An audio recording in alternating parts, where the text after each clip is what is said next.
buenas a todos, soy Adam Martín, bienvenidos a 3dcollective.es, mi portal de formación y de recursos en Internet.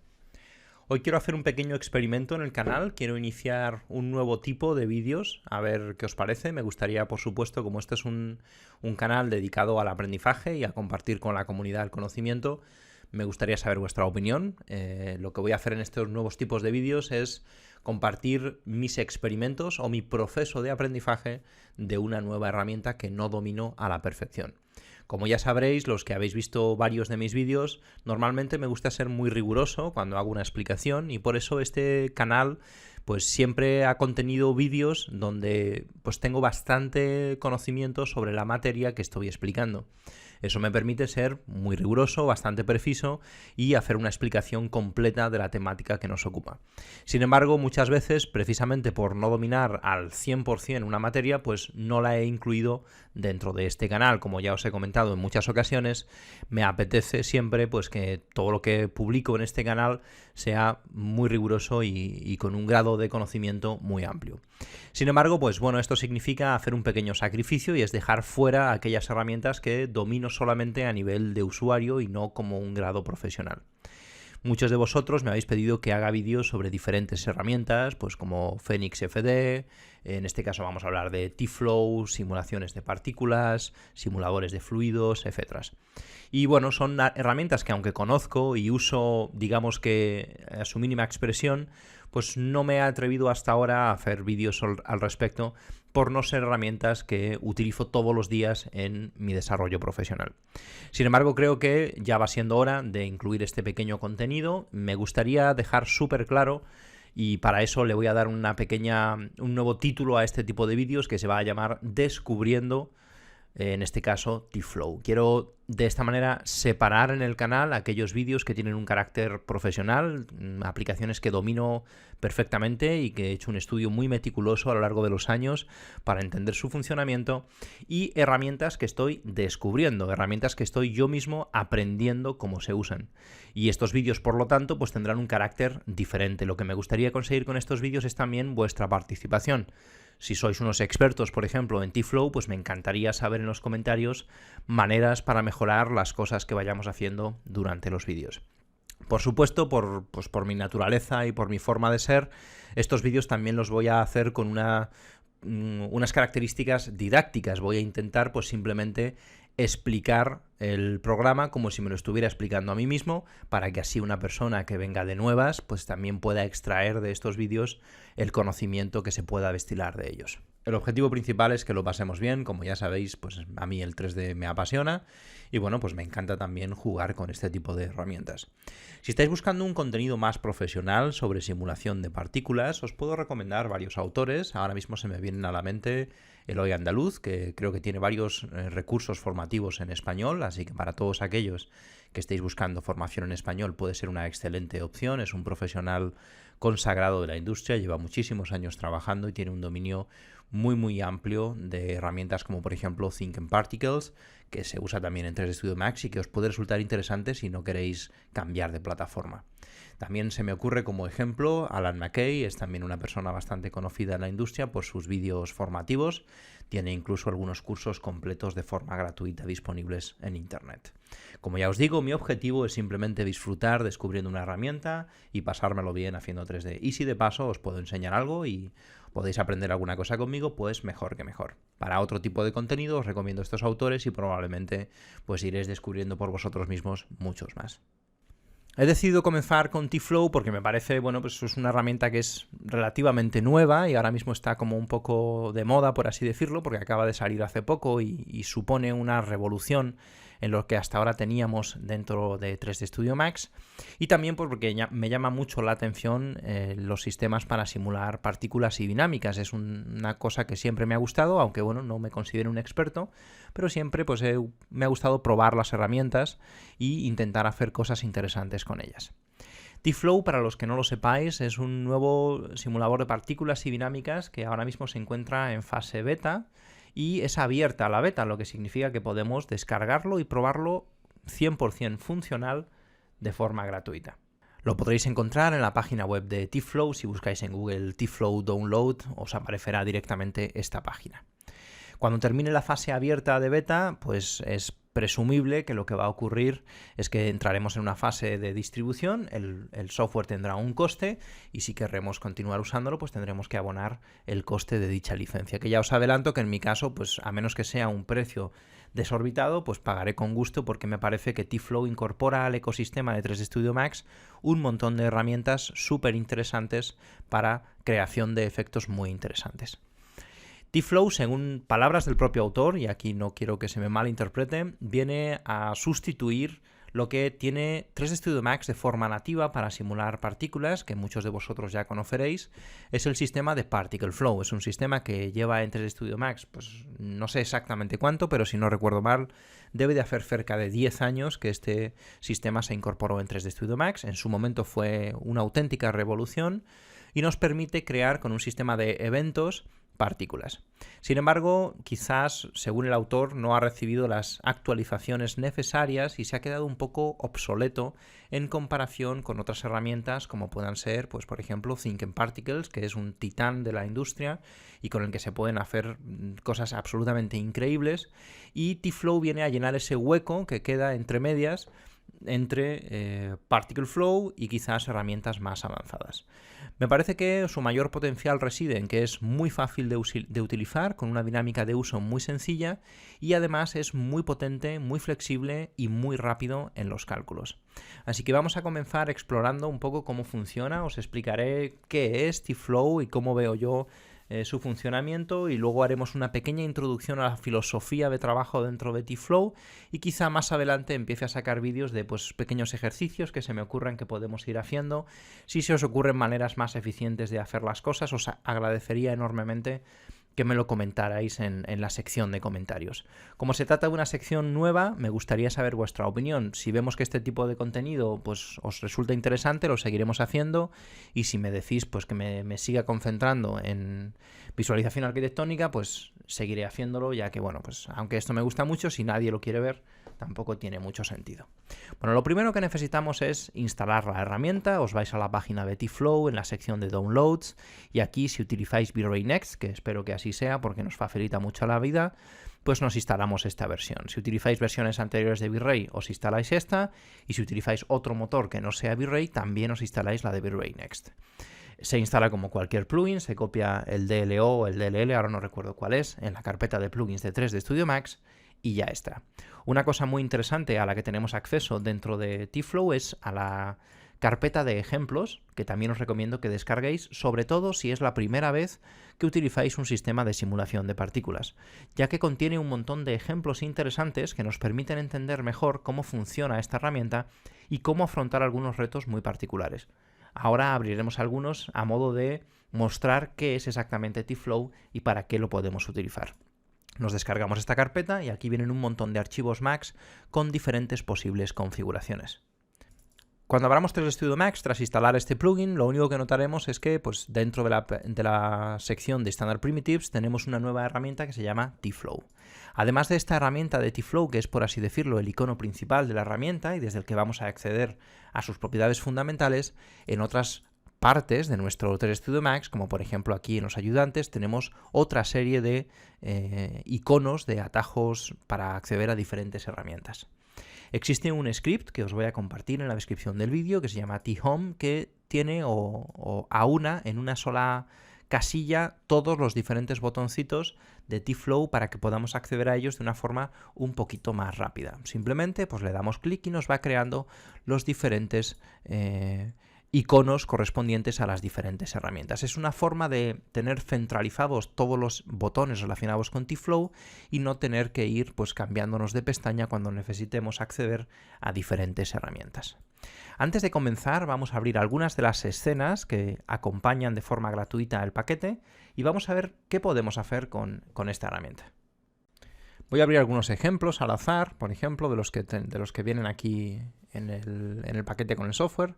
Esto sería una de las cosas que podemos hacer con T-Flow. Pues son partículas que tienen asociadas una geometría, que tienen además dinámicas, tienen masa y eso hace pues, que, si os veis, pues, colisionan entre sí. Y esto es algo muy interesante. Lo que habéis visto que ha ocurrido cuando yo le he dado play es el precálculo en caché que hace TFlow para poderme mostrar este resultado. Como habéis visto, es muy rápido. Yo no tengo tampoco una máquina fuera de lo normal. Es una máquina que está bien, pero que es normal, algo muy asequible. Y como veis, es muy rápido, que creo que es una de las características positivas que tiene TFlow, que es bastante sólido, a pesar de que está en una fase todavía de pruebas. Por supuesto puede tener errores y alguna vez se nos va a quedar colgado 3D Studio, etc. Pero bueno, dentro de lo que cabe es bastante sólido y rápido. Esto podría ser algo que podríamos usar, pues no sé, para hacer una simulación de algún tipo. Vamos a ver otras cosas que se pueden hacer, por ejemplo. Otro ejemplo muy típico, pues igual queremos usar TFlow para destruir una pared o algo similar. Pues bueno, podemos fracturar nuestros objetos, aplicarles cálculos de dinámicas, etc. Bueno, ahora veremos un poquito más sobre la filosofía básica de trabajo, pero simplemente os quiero mostrar algunas de las cosas que se pueden hacer dentro de TFlow. Vamos a abrir otro ejemplo. Este me parece interesante, ¿no? Quizás un poquito más dentro del terreno de lo que serían los motion graphics. Igual queremos transformar un objeto en otro, pues habréis visto muchos de vosotros estos anuncios tan espectaculares de zapatillas de Nike o Adidas, ¿no? Donde pues las zapatillas se van transformando. Pues también podría ser interesante para hacer ese tipo de efectos. Hay muchos ejemplos en la carpeta que os podéis descargar con el software. Os recomiendo que los veáis porque se puede aprender mucho de ellos. Nosotros vamos a comenzar a crear un TFlow muy sencillito con objetivos de entender mejor cuál es la dinámica de trabajo dentro de esta herramienta. Como es el primer vídeo, pues quiero que los que seáis nuevos, que no hayáis usado nunca un sistema como este, por lo menos entendáis la filosofía y podáis hacer vuestros propios experimentos. Lo encontramos aquí y bueno, TFlow tiene un icono. De momento es el más importante y tenemos aquí una serie de opciones que son para configurar TFlow y luego podemos abrir el editor, que pues, si os estáis familiarizados ya con el editor de Particle Flow, que es en la tecla 6, veréis que es muy similar, ¿no? Pues aquí tenemos el de Particle Flow, vamos a hacerlo un poquito más grande, como veis es muy sencillito, ¿no? Los iconos son muy parecidos y si ya sabéis usar Particle Flow seguramente os va a costar cero aprender a usar TFlow. Y dentro de este visor tenemos básicamente pues, una estructura ya muy conocida para todos los que uséis herramientas en 3D o herramientas como el editor de materiales, Nuke, etc. Tenemos un área de trabajo que es como nuestro canvas, donde vamos a ir colocando los elementos, conectándolos unos con otros, etc. Y luego tenemos aquí los operadores, que son como los nodos que nos van a permitir pues, establecer el comportamiento de nuestro sistema de partículas. Están codificados por colores, de manera que cada color representa una categoría distinta. Por ejemplo, los verdes representan nacimiento, están relacionados con la creación de nuestras partículas, dónde nacen las partículas y luego les aplicaremos efectos como por ejemplo los azules que son para cambiar su velocidad o para cambiar su rotación, etc.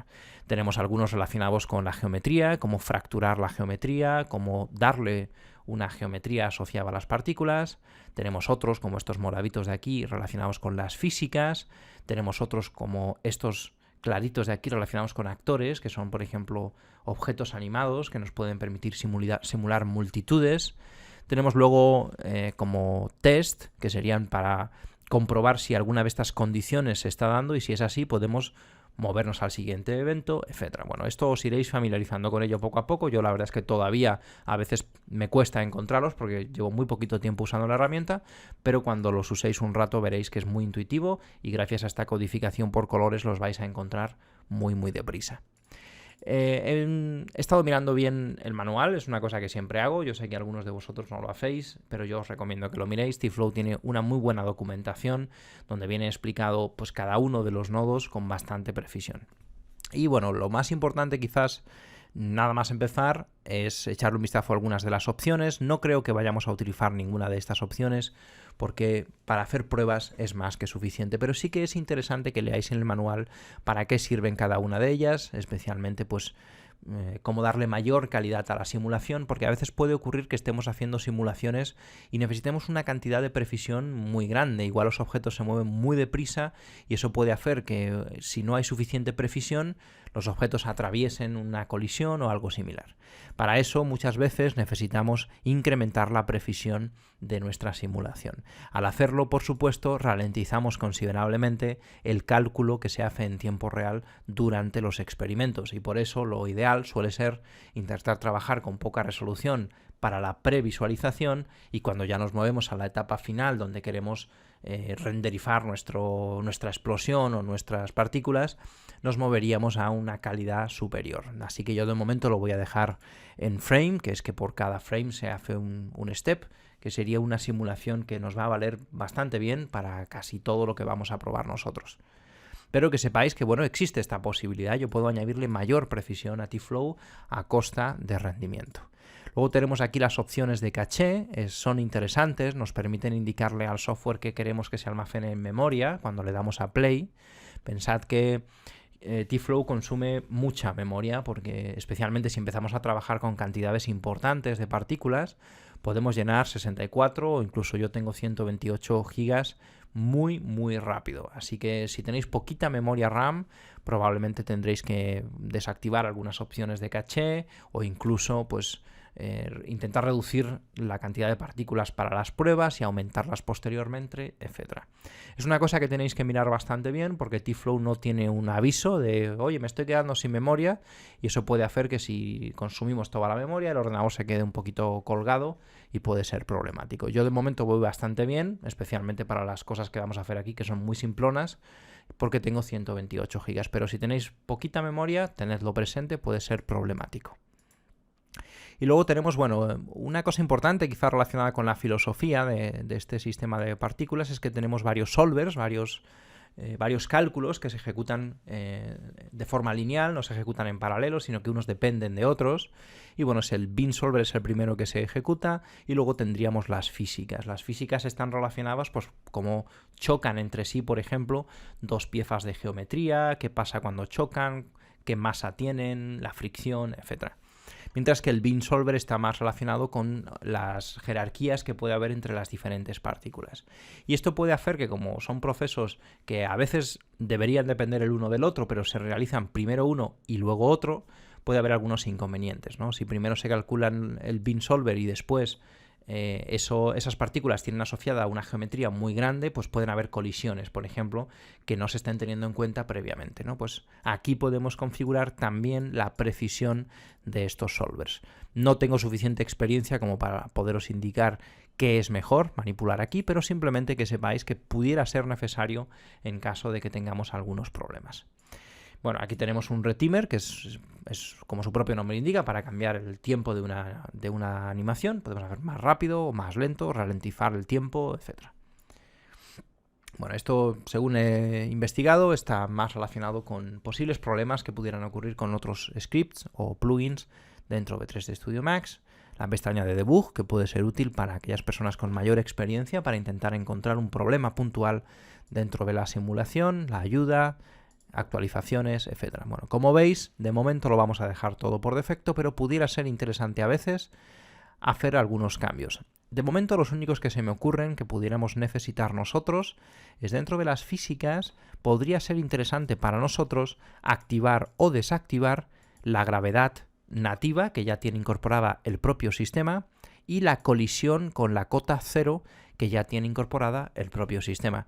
Imaginaros que yo estoy trabajando en un proyecto que está por debajo de la cota cero y quiero que las colisiones no se interpongan en mi camino. Pues igual puedo desactivar las colisiones con la cota cero o mover dichas colisiones a un plano inferior para que no interfieran con mi proyecto. Tal vez yo quiero desactivar la gravedad de la simulación porque no quiero que las partículas, cuando les añada físicas, tengan sí o sí gravedad. Igual quiero que algunas tengan y otras no. De manera que también podría ser interesante desactivar esta opción. De momento yo lo voy a dejar activado y ya veremos después si necesitamos hacer algún cambio. Bien, vamos a abrir por lo tanto el editor, que es donde vamos a trabajar prácticamente todo dentro de TFlow. Vamos a crear nuestro primer gráfico. Hay maneras un poco más avanzadas de crear nuestro gráfico. En el botón derecho hay una serie de presets que ya incorporan, si seleccionamos uno, por ejemplo, multitud de nodos, pero nosotros vamos a empezar de cero porque el objetivo de este vídeo es el aprendizaje. Así que vamos a ir intentando desglosar granito a granito cada uno de estos elementos. Bien, lo primero que vamos a hacer es crear un elemento de nacimiento de partículas, ¿no? Lo lanzamos aquí en nuestro espacio de trabajo y con esto van a ocurrir varias cosas. Lo primero que va a ocurrir aquí es que vamos a ver en el 000 las partículas con el color que aparece configurado en este icono de display. Si os fijáis, se nos han creado automáticamente dos operadores. El operador que hemos arrastrado de nacimiento y el operador de visualización. Si no tuviéramos este operador de visualización, las partículas estarían en el sistema, pero no las estaríamos viendo en la pantalla y por lo tanto sería imposible para nosotros valorar qué está pasando. Luego tenemos que tener un operador de display. Como veis, todas las partículas están naciendo en el punto 0. Les podemos asignar un color, que esto sí puede ser interesante, y también podemos cambiar dentro de el tipo entre pequeños píxeles, puntos pequeñitos, puntos más grandes, ticks, etc. Luego veremos cómo funciona geometría.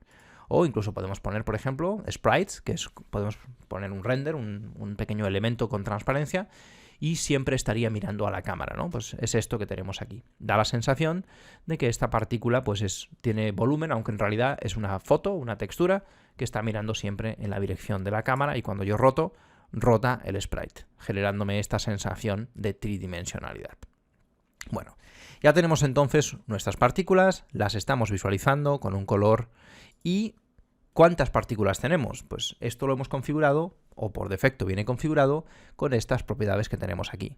Tenemos que las partículas empiezan a nacer en el frame 0 y terminan de nacer en el frame 100.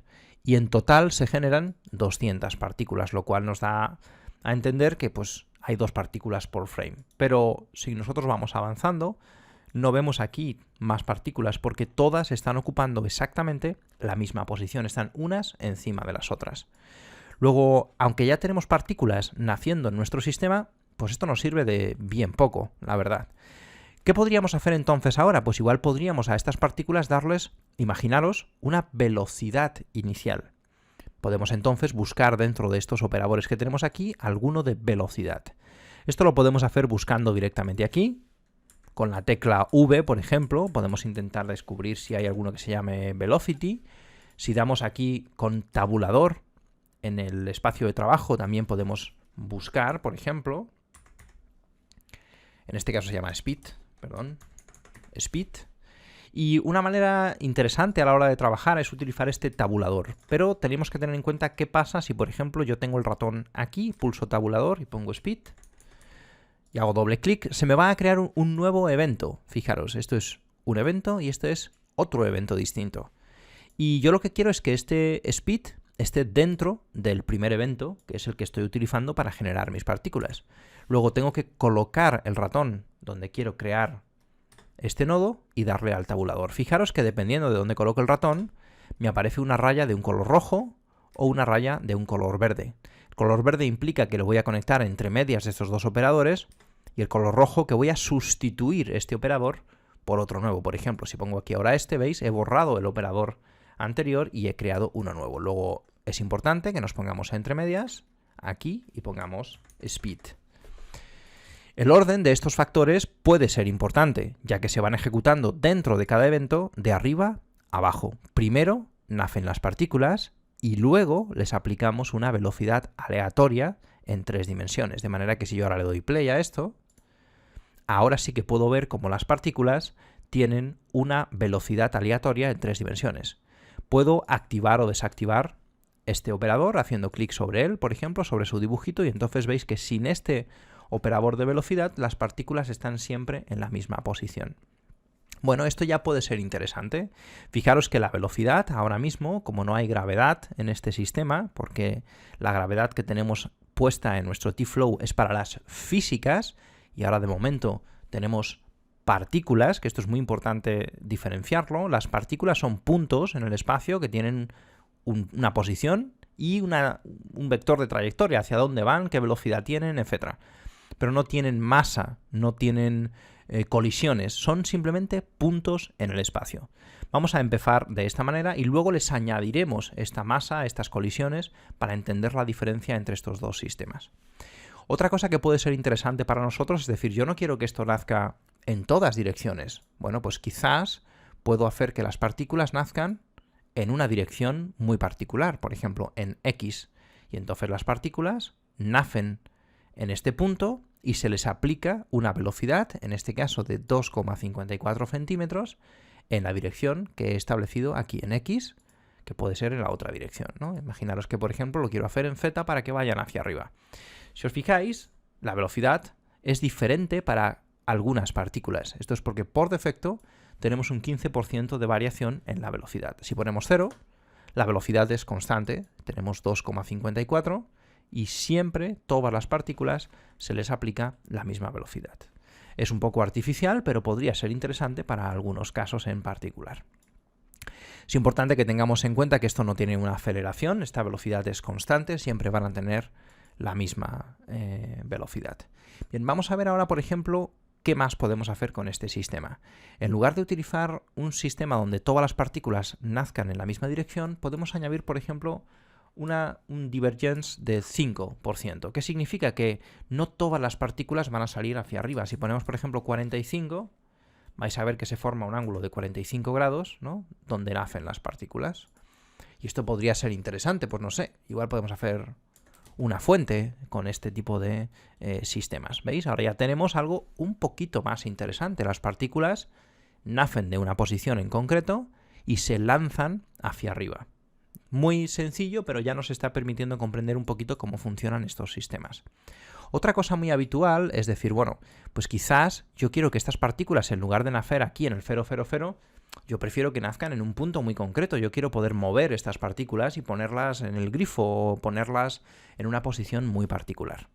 Para eso tendremos que utilizar otro operador distinto. Primero nacen las partículas y luego le decimos de dónde nacen o dónde las posicionamos esas partículas. Bueno, aquí tenemos uno, que sería el de posición. Y podemos encontrar, por ejemplo, posición en un icono. Podemos hacer que las partículas nazcan de un objeto o podemos proyectar con un raycast las partículas sobre una superficie, que pudiera ser muy interesante para algunos efectos. De momento vamos a usar el más simple, que es posición en un icono.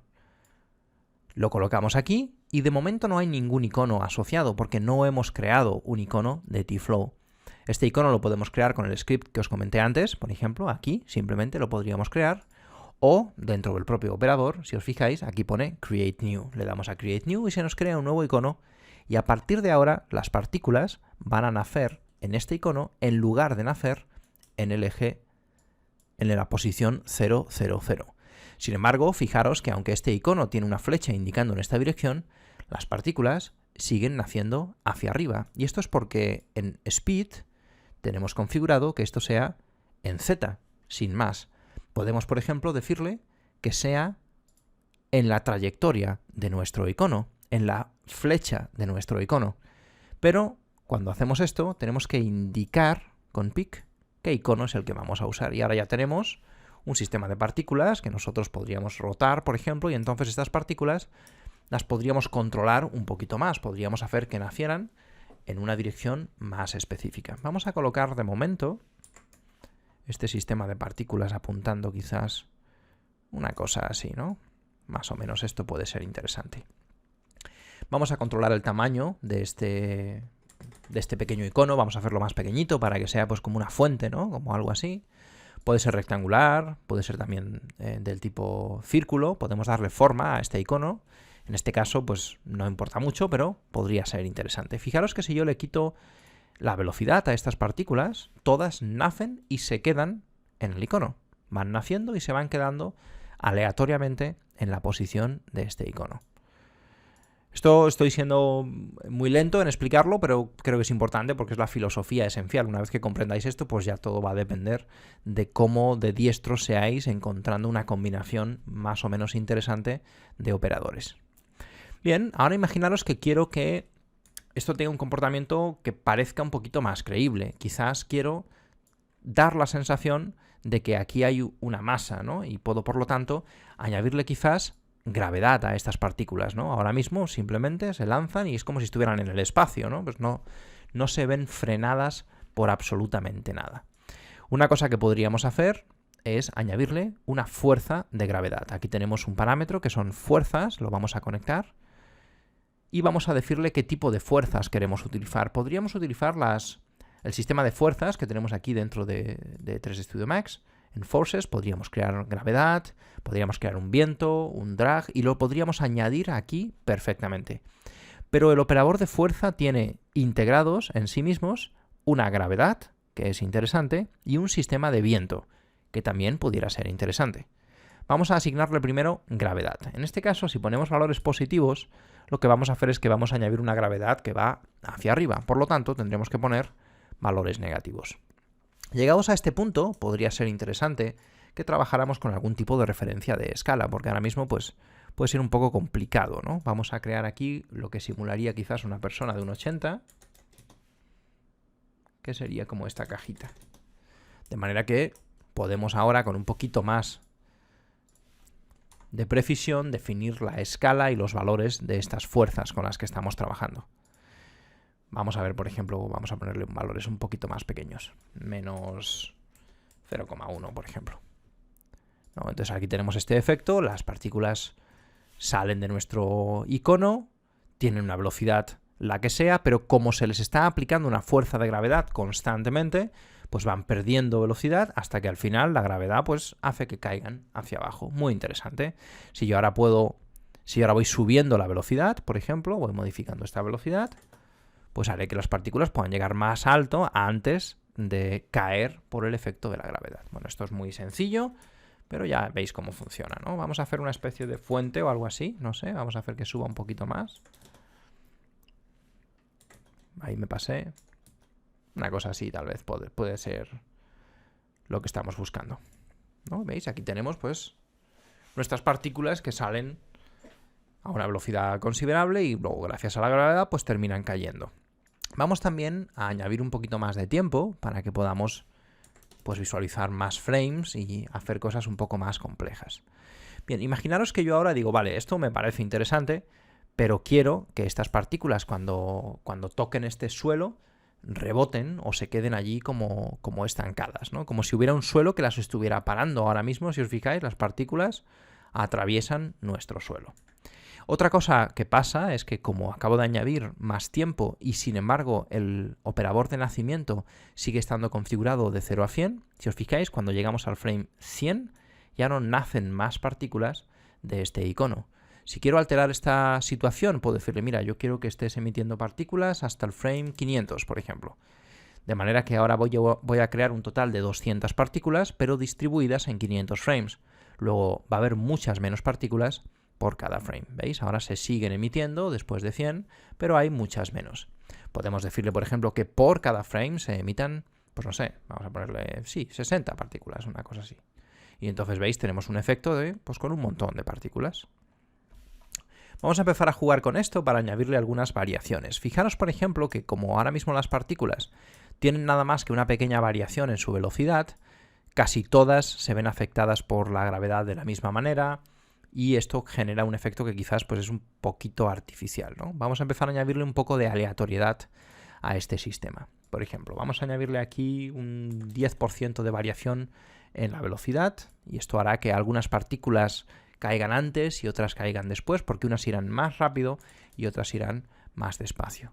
También podemos hacer, por ejemplo, que estas partículas se vean afectadas por un pequeño sistema de viento, ¿no? Podemos añadir aquí, por ejemplo, un sistema de viento con turbulencia, ¿no? Y entonces veis que las partículas aleatoriamente hay un viento en todas direcciones que las puede ir modificando. Vamos a ponerle mucha menos fuerza a este viento.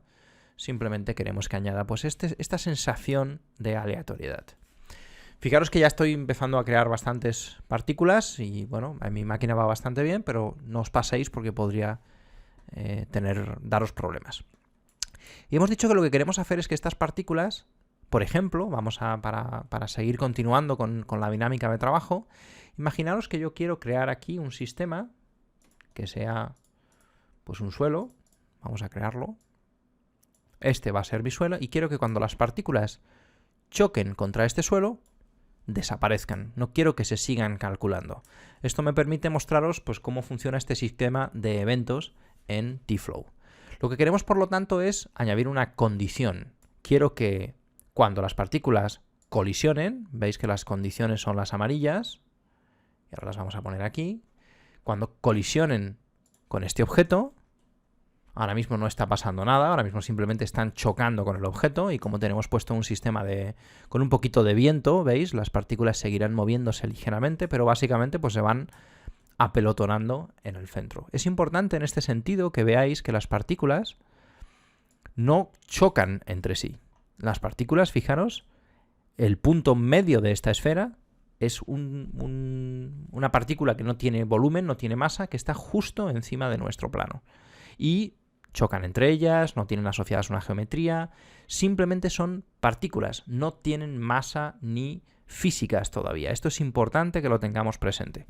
Pero imaginaros que en lugar de colisionar y de quedarse ahí, que podría ser interesante, ahora lo usaremos de hecho, lo que queremos es otra cosa, queremos que desaparezcan. No queremos seguir calculando estas partículas una vez que lleguen a nuestro suelo. Si os fijáis, el comprobante de colisión tiene una bolita de salida. Esto significa que yo puedo hacer que las partículas que cumplan esta condición se muevan a otro evento, con otras propiedades, que le pasen otras cosas a las partículas. Y en concreto, aquí tenemos un nodo que se llama borrar. Si yo digo que todas las partículas que colisionen con el plano 0,1 se muevan a un nuevo evento que sea borrar las partículas, pues entonces lo que pasará es que efectivamente nuestras partículas se borrarán cuando lleguen al suelo. Podría ser interesante, no sé, quiero hacer una fuente y quiero que no se calcule qué pasa con las partículas cuando lleguen al suelo. Bueno, pues esta podría ser la manera de conseguirlo. Podríamos hacer otras cosas y ahora veremos dentro de esta filosofía qué podemos hacer. De momento vamos a crear, por ejemplo, una caja. Quiero añadirle un poquito de complejidad a este sistema. Vamos a crear aquí una caja y vamos a añadirle un poquito más de viento a estas partículas, ¿no? Quiero que las partículas vayan más hacia la derecha, ¿no? Pues aquí en nuestro sistema de viento vamos a ponerle, por ejemplo, un poquito menos. Si no sabéis qué eje es en el que tenéis que trabajar, podéis seleccionar el icono, veis, este es Y. Luego, en este caso en concreto, si quiero que haya un viento que vaya en esa dirección, lo tendré que poner aquí. Y si quiero que sean valores negativos, lo puedo poner aquí, por ejemplo. ¿Veis? Y entonces ahora este viento hace que mis partículas se vean afectadas por un viento y por lo tanto van hacia la derecha. Le vamos a poner muy poquito viento, 0,01 por ejemplo. Nada más que un poco. Fijaros que ahora lo que ocurre es que cuando estas partículas llegan a la caja, la atraviesan. ¿Por qué? Porque solamente hemos puesto colisiones para el suelo. Necesitaríamos, por lo tanto, establecer también colisiones para nuestra caja. Vamos a seleccionar nuestro sistema de T-Flow y vamos a abrir el editor. Y en el sistema de colisiones le añadimos también nuestra caja. Y ahora ya tenemos pues una simulación más interesante. Las partículas chocan, cuando caen al suelo, veis, el viento las sigue moviendo hacia la derecha, etc. Fijaros que hay algunas partículas que cuando llegan a un estado en el que se mueven suficientemente poco, se duermen o se quedan como en un estado de congelamiento. Eso es necesario que sea así, porque si no, imaginaros que el software tuviera que estar calculando pequeñísimas variaciones en las partículas en cada frame. Eso se configura dentro del editor, aquí lo podéis ver. En este particle sleeping, cuando las partículas llegan a estos umbrales de tolerancia o cuando están por debajo de estos umbrales de tolerancia, entran en modo dormir, por así decir, y el software ya no sigue calculándolas porque sería completamente innecesario y además suelen provocar unas vibraciones que son molestas cuando el software está intentando calcular qué está pasando con ellas, ¿no? Pues se quedan completamente quietas y eso es normalmente algo deseable. Bueno, y aquí tenemos un sistema que pudiera parecer que son bolas chocando entre sí, pero que no es así. Ya os he dicho, estos son simplemente partículas chocando con la geometría.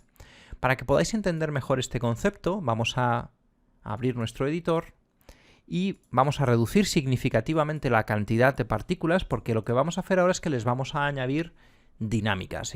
Por lo tanto, los cálculos van a ser mucho más pesados y quiero que podamos hacer las previsualizaciones rápidamente. Incluso le vamos a poner aquí... Bueno, esto puede estar bien, quizás.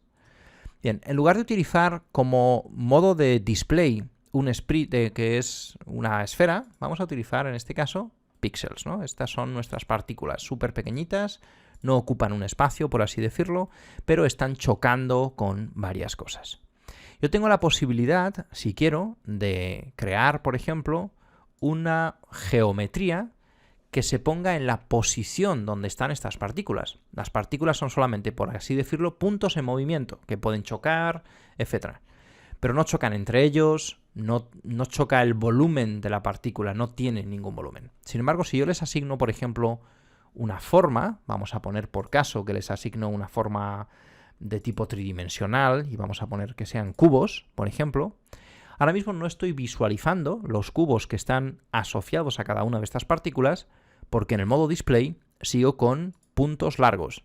Sin embargo, si cambio al modo de geometría, entonces ahora ya sí que puedo ver la forma que tienen asociada estas partículas. Esto es muy interesante porque nos permite comprender un poquito mejor, si le ponemos por ejemplo 500, cómo en realidad estas partículas no colisionan entre sí. ¿Veis? Pueden ocupar perfectamente el mismo espacio. Son puntos en el espacio que no tienen físicas.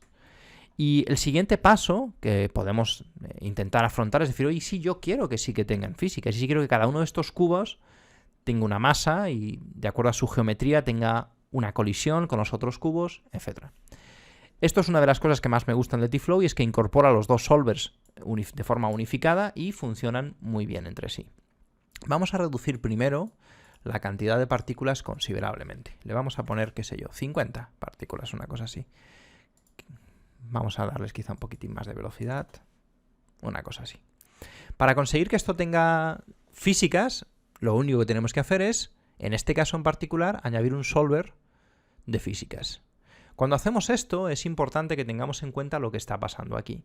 Cuando hemos hecho esto y hemos transformado nuestras cajas de ser simplemente una geometría asociada a un punto a una geometría que ya tiene masa y que colisiona, etc., han entrado en juego las fuerzas que tiene por defecto TFlow, las que vimos que tenía por defecto TFlow configuradas, que serían pues estas de aquí. La colisión con el elemento 0 y la fuerza de gravedad. De manera que yo ya no necesito esta gravedad, por ejemplo, no la necesitaría para nada y probablemente tampoco necesito este elemento de colisión. ¿Veis? Sigue comportándose igual, aunque yo desactive estos dos operadores, porque están incorporados dentro del icono de TFlow. Y de lo que me doy cuenta es que como la gravedad que viene configurada por defecto es muy alta, con la velocidad que yo tenía configurada, las partículas no tienen suficiente fuerza como para despegar de la Tierra, por así decirlo. Tendríamos, por lo tanto, que incrementarle esta fuerza considerablemente para conseguir que pues, se despeguen de la Tierra. Pero fijaros que ahora ya los cubos sí que chocan entre sí, ¿no? Ahora ya sí que se pueden amontonar unos encima de otros y esto es pues, mucho más interesante, ¿no? Ahora tenemos un sistema mucho más complejo. Vamos a darle más velocidad a esto. Una cosa así. Fijaros que, aunque sí que tenemos establecido una colisión con el elemento 0 y justo coincide que nuestro plano está en el elemento 0, no hemos establecido una colisión con esta pared porque la tenemos desactivada. De hecho, para evitar confusiones, la voy a borrar. Porque fijaros que aunque yo active esta colisión, y evidentemente las partículas van a chocar contra esa pared, fijaros que pueden atravesar la pared. Porque lo que va a chocar es el punto central de la partícula. La caja no va a chocar con esta pared. Vamos a quitarle el plano 0 que está produciendo aquí algunos problemillas. Vais a ver que las cajas pueden atravesar nuestra pared. Porque lo que está chocando es el punto central, que es la partícula a la que están asociadas estas cajas. Si quiero que las colisiones sean colisiones con físicas, entonces tengo que utilizar otro tipo diferente de colisión. Voy a borrar este y voy a borrar también esta gravedad. Tendremos que utilizar dentro de esta categoría que tiene color morado las colisiones para físicas, que son estas de aquí. Y ahora, si asignamos aquí la caja que representa nuestra pared, veréis que tenemos un comportamiento distinto. Las cajas ya no penetran en la pared, sino que chocan contra la pared. Esto es muy importante, entender esta diferencia entre las partículas y la geometría con físicas asociada a esa partícula. Como veis, los cálculos serán pues, mucho más lentos, por supuesto. Vamos a darle mayor tamaño a estas partículas, que sean cajas más grandes. Otra cosa que vemos aquí, por ejemplo, es que los cubos, si os fijáis, siempre salen rotados en la misma dirección. Parecen como clones unos de otros. Yo si quiero puedo hacer que nazcan en diferentes direcciones. Esto se consigue con otro operador, también muy interesante, que es el operador de rotación. Vamos a ver dónde está. Aquí lo podemos encontrar, lo arrastramos, por ejemplo, vamos a ponerlo aquí, justo después de la posición en el icono, y ahora, como veis, ya nos salen todas las cajas exactamente rotadas en la misma posición, que era un poco extraño, ¿no? Ahora ya nacen cada una rotada en una posición diferente, porque le hemos dicho que nazcan con una rotación aleatoria. Como veis, la complejidad de estos sistemas es amplia, porque cada uno de los operadores tiene un montonazo de opciones. Yo lo estoy simplificando un montón porque lo que quiero es simplemente contaros la dinámica básica de funcionamiento. Bueno, ahora ya tenemos aquí un sistema un poquito más interesante. Imaginaros que en lugar de que roten, quiero que vayan rotando siempre, que tengan un momentum, un spin. Pues podemos, en lugar de rotación, ponerle un spin, por ejemplo. Y esto hace que las partículas nazcan con una rotación, ¿no? Que vayan como rotando, como cuando le damos a una pelota con efecto que va viajando, pero también va rotando a la vez, ¿no? Pues vamos a ponerle aquí, por ejemplo, mayor tasa de rotación, y entonces veis que las partículas nacen rotando. Y esto, bueno, pues le añade un poco de caos a la simulación y pudiera ser algo interesante. Vamos a cambiar, por ejemplo, la forma.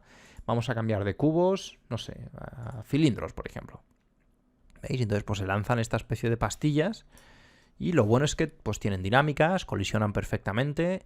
Lo que me llama la atención, y por lo que creo que este es un buen sistema, es por lo ágil que es. Pensad que cada vez que yo cambio la geometría, se tiene que recalcular todas las físicas para estos objetos, y lo hace prácticamente en tiempo real. Es fantástico, es la verdad sorprendente que lo haga tan bien. Vamos a probar con esto, pero más grande, por ejemplo, ¿no? Pues bueno, pues aquí podemos ver otro ejemplo interesante. Imaginaros, por ejemplo, que quiero ahora empezar a añadir complejidad a este sistema. Igual quiero conseguir, no sé, que cuando estos elementos choquen, por ejemplo, con alguno de los otros elementos que hay en la escena, se fracturen en pedazos. Para conseguir esto voy a hacer antes una cosa, que es, dentro del sistema general, voy a desactivar la colisión con el elemento 0 y voy a añadirle este plano a las colisiones por físicas. Es lo mismo, obtengo el mismo resultado o prácticamente el mismo, pero de esta manera puedo establecer un condicionante que afecte a las colisiones tanto para el suelo como para la pared. También podemos activar las colisiones entre partículas. Esto puede permitirme que cuando las partículas colisionen entre sí, se produzca este condicionante y podamos saltar al siguiente evento. ¿Cuál va a ser el siguiente evento? Pues vamos a ver cómo podemos empezar a jugar con este sistema de partículas. Queremos fraccionar nuestras partículas, queremos partirlas en pedazos. Para eso tenemos varias maneras de hacerlo. La más común, probablemente, o la más interesante, es un sistema de fractura Voronoi, que utiliza un patrón muy específico, que muchos ya conoceréis, que nos permite fracturar nuestros elementos de una forma bastante natural, bastante orgánica. Bueno, pues vamos a añadir este fracturamiento Voronoi en un nuevo evento, porque queremos que solo se fracturen aquellas piezas que choquen o con el suelo, o con la pared, o entre sí. Vamos a ver qué ocurre cuando conectamos esto a nuestro nuevo evento. Si os fijáis, parece como que estas nuevas partículas han desaparecido y además ya no se ven afectadas por nuestras físicas de colisión. Aquí lo primero que podríamos hacer es copiar nuestras físicas de colisión y añadirlas también a este evento. Las vamos a copiar como una instancia, porque queremos que cualquier cambio que hagamos en una lo herede la otra. Bien, sin embargo, fijaros que estamos visualizando algo muy extraño. Estamos visualizando puntos en lugar de geometría. Y esto es porque este nuevo evento tiene por defecto el modo de visualización de puntos. Luego es normal lo que nos está ocurriendo. Si queremos ver los fragmentos, tendremos que darle a geometría. Y entonces ahora sí podremos ver los pedazos de geometría. Si os fijáis, los vemos de otro color distinto, ¿no? Vamos a hacer esta simulación. ¿Veis? Entonces cuando esto va chocando, pues se van rompiendo estos donuts que tenemos aquí y van amontonándose unos encima de los otros. Algunas de las piezas caen y esto puede deberse a que, como son piezas complejas y las geometrías de colisión pueden necesitar mayor precisión en los cálculos, es lo que os comentaba antes. Probablemente tendremos que aumentar aquí en la caché, en los main settings, a medio frame o una cosa así. Esto ralentiza considerablemente los cálculos, pero ya no se nos caen piezas al suelo. Le hemos añadido precisión a la simulación y por lo tanto ya no se nos caen estas piezas en el suelo, pero ahora la previsualización en tiempo real requiere de un precálculo que es un poquito más lento. Bueno, esto os ocurrirá en muchas ocasiones. Evidentemente solo a mí se me ocurre como primer ejercicio ponerme a fracturar donuts, porque son piezas que terminan siendo muy complejas y por lo tanto pueden ocurrir este tipo de cosas. Si en lugar de estos donuts nos movemos a una geometría más sencilla, como por ejemplo puedan ser pues, nuestros conos, o sea, nuestros cubos, probablemente podemos mantener esto a un frame y la simulación se va a desarrollar sin ningún tipo de problema. Como veis, como son piezas más sencillas, hay algunas que se terminan cayendo también. Bueno, pues nada, nos volvemos a poner en medio frame y con esto debería de solucionarse. O bueno, podemos asumir este error para visualizar la simulación y así no tener que esperar mucho tiempo.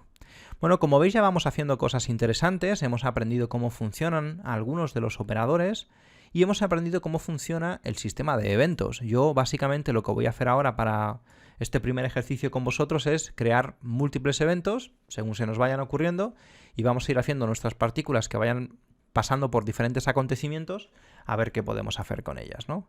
Por ejemplo, yo creo que vamos a modificar un poco la geometría de esta caja, ¿no? Vamos a hacerla más grande porque quizás se nos están amontonando ahí muchas.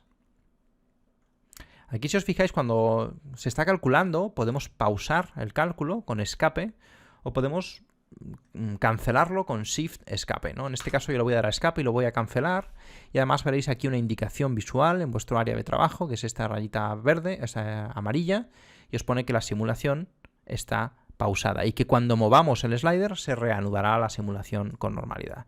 Esto puede ser interesante porque a veces querremos modificar un montón de parámetros sin que se vayan actualizando todos ellos para luego cuando terminemos de hacerlo le damos a play y volvemos a actualizar la simulación. Ahora que ya he terminado de modelar esto, pues simplemente le vuelvo a dar play y actualizo la simulación. Va tardando cada vez más. Lo que haré ahora en el vídeo es que estos pequeños lapsos de tiempo de esperar los iré cortando. Bueno, pues ya tenemos aquí nuestras partículas que cuando chocan se fragmentan en múltiples pedazos. Como veis, cuando chocan entre sí también se rompen. Esto no es muy realista. Podríamos hacer condicionantes que fueran como pues cuando las partículas reciban un impacto con una fuerza X que se rompan y si no, pues que no se rompan. Hay muchísimas cosas que podemos hacer.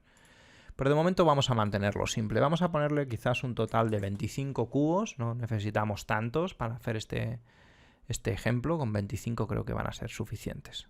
Bueno, imaginaros que, por ejemplo, vamos a hacer que nazcan estos cubos del frame 0 al frame tal vez 150, ¿no? Cuando lleguemos al 150 ya tenemos todos los cubos en nuestra escena, que están aquí colisionando, se han estrellado contra el suelo y se han fragmentado. Y lo que queremos hacer ahora, por ejemplo, pues es hacer que en determinado punto, vamos a decir en el frame 220, haya un elemento que los atraiga todos alrededor de sí, ¿no? Vamos a crear una esfera, por ejemplo, que va a ser este elemento que los va a atraer. Y lo vamos a colocar, por ejemplo, aquí. Y vamos a crear un condicionante nuevo. Este condicionante es FindTarget. Le vamos a decir a estas piezas que encuentren este target, ¿no? Lo vamos a hacer después de un tiempo X. Vamos a decirles, por ejemplo, que cuando pase un tiempo determinado, vamos a poner por caso quizás en el frame 200, por lo tanto vamos a decirle aquí en el frame 200.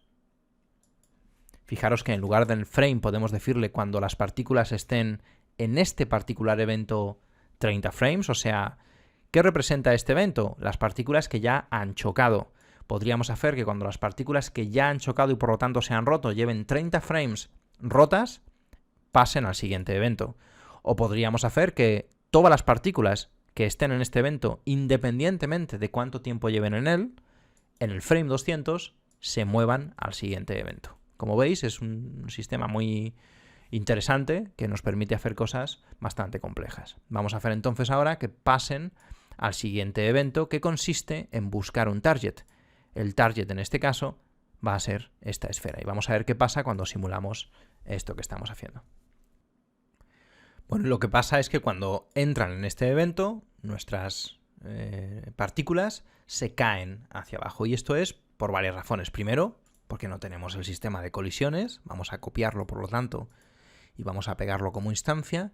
Pero también esto significa que la fuerza de atracción de este elemento es muy inferior a la fuerza de gravedad y por lo tanto pues las partículas no consiguen llegar nunca hasta nuestra esfera. También vemos que nuevamente las visualizamos como puntos, luego tendremos que ir otra vez al modo geometría y volverlas a cambiar. Existe un atajo muy interesante que es si damos botón derecho sobre este colorcito, le ponemos aquí unificar todos los colores, todos los eventos reciben el mismo color, así no nos da esta sensación de que las partículas están cambiando de colores.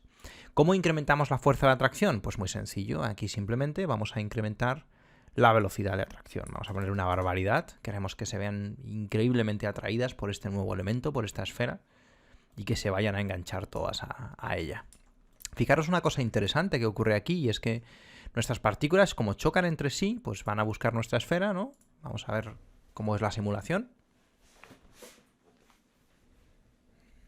¿Veis? Van a buscar la esfera, llegan a ella, se pasan, vuelven, pero no están chocando contra la esfera. Están intentando encontrar la esfera. Luego, si nosotros queremos que estas partículas choquen contra la esfera, necesitaremos pues, añadirle un nuevo objeto de colisiones a estas colisiones. Aquí podemos hacer dos cosas. Si queremos mantenerlo simple, podríamos pues simplemente añadírselo a siempre, pues como la esfera solamente interactúa con las partículas en este evento, pues quizá no pasa nada porque esté duplicado en los tres.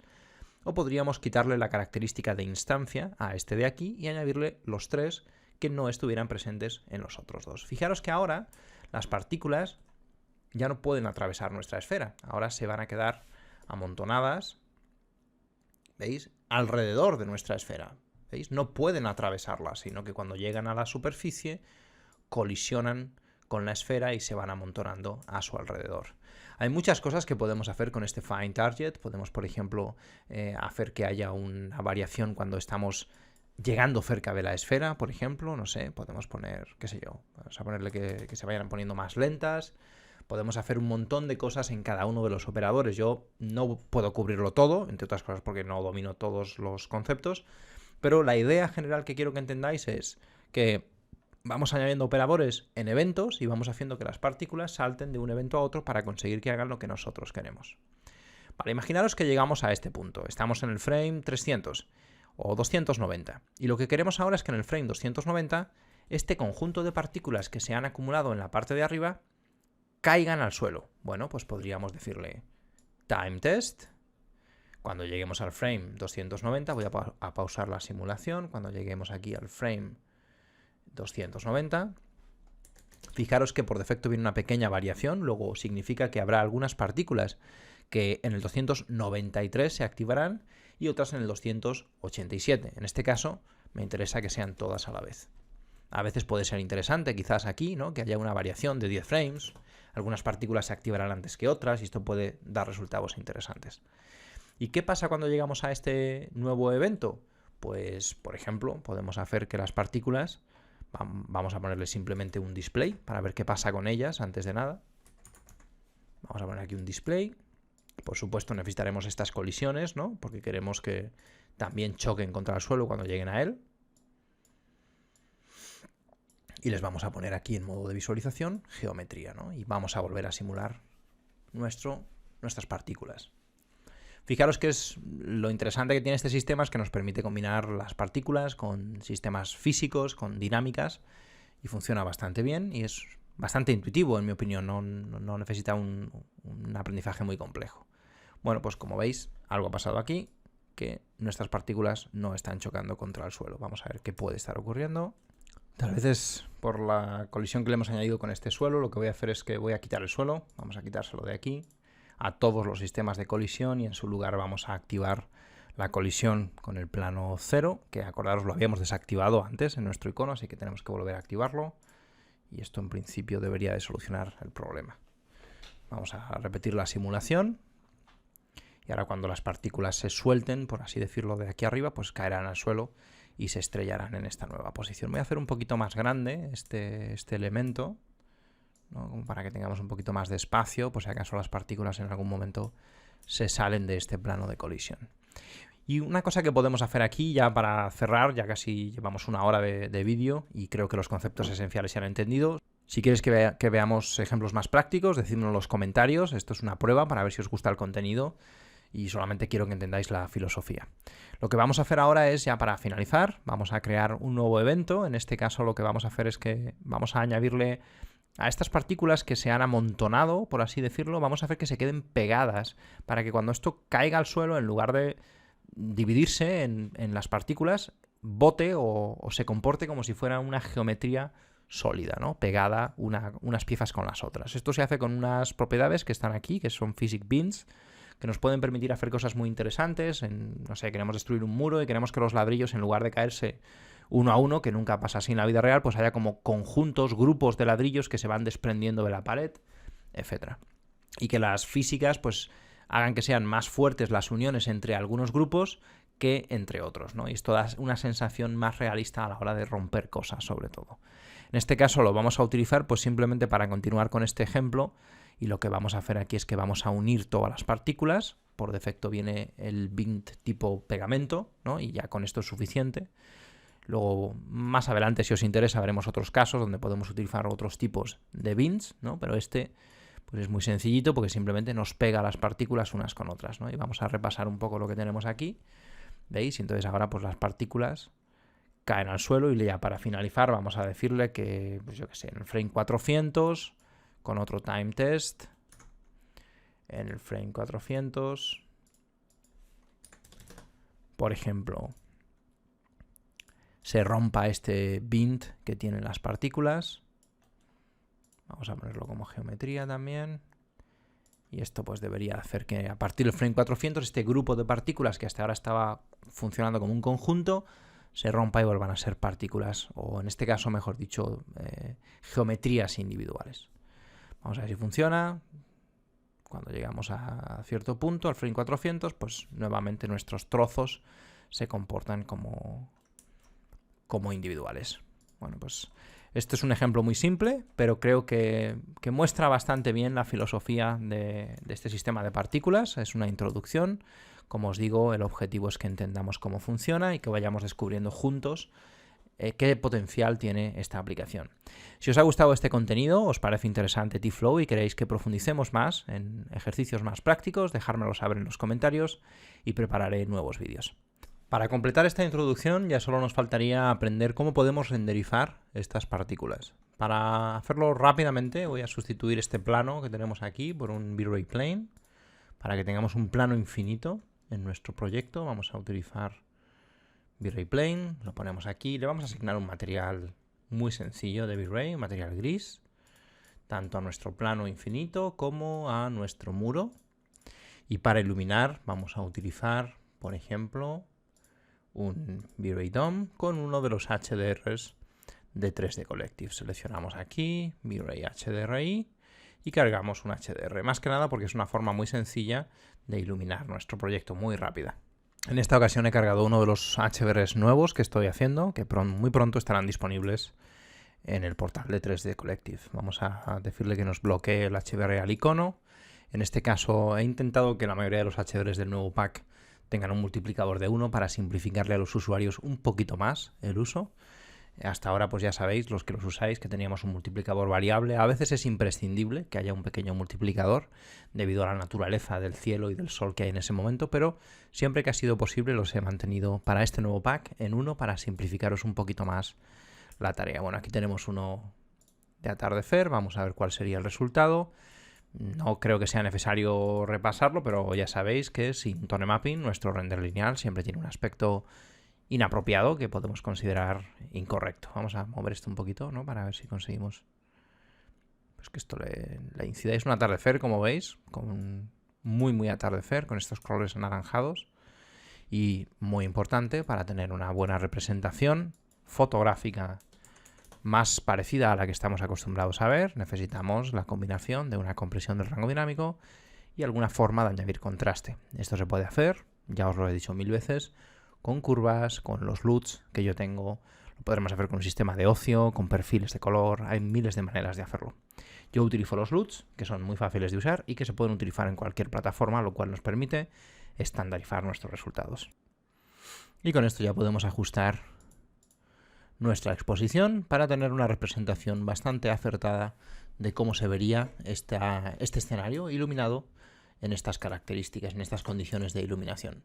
Si os fijáis, lo que estamos observando a simple vista es que nuestras partículas no aparecen representadas en nuestro render. Esto es normal porque por defecto, para que las partículas aparezcan representadas, tenemos que asignarles uno de estos operadores. En concreto, tenemos que añadirle el operador de mesh. Tenemos que añadir este operador a todas nuestras... Podemos instanciarlo si queremos, ¿no? Porque bueno, esto tiene algunas características que pueden ser interesantes. Nos puede permitir utilizar proxies, por ejemplo, y cosas similares. Y una vez que hayamos añadido esto a nuestro sistema de partículas, cuando hagamos un render ya tendremos aquí nuestras partículas perfectamente representadas, ¿no? Ahora mismo pues no vamos a poder hacer una representación en tiempo real, pero bueno, podemos verlo así para que veáis que nuestras partículas están perfectamente representadas en nuestro proyecto. Si queremos asignarle un material nuevo, en este caso es bastante simple, podemos hacerlo asignando, por ejemplo, un material. Vamos a meterle un material muy destacado, quizás un material de color rojo, por ejemplo, para que se diferencie muy bien del resto, o este rosa, por ejemplo, que también es bastante interesante. Se lo vamos a añadir y como veis, tan sencillo como eso, tendríamos nuestro material aplicado a nuestras partículas. Hay muchas otras cosas que podemos hacer con diferentes operadores que incluye este sistema de T-Flow, que nos pueden permitir, por ejemplo, añadir múltiples IDs aleatorios, nos pueden permitir que la cara exterior de nuestra fractura Voronoi tenga un material y las caras interiores tengan otro, etcétera. Pero todo eso lo iremos explorando poco a poco en futuros videotutoriales. Con esto creo que hemos cubierto lo más importante, que es la filosofía esencial de T-Flow, qué es T-Flow, y os habrá sugerido posibilidades para que podáis empezar a utilizarlo en vuestro día a día. Como siempre, si os ha gustado este contenido, me encantaría que se lo recomendarais a vuestros amigos o a cualquier persona que pensáis que puede estar interesada en esta información. Espero que os haya sido de utilidad y nos vemos en la próxima.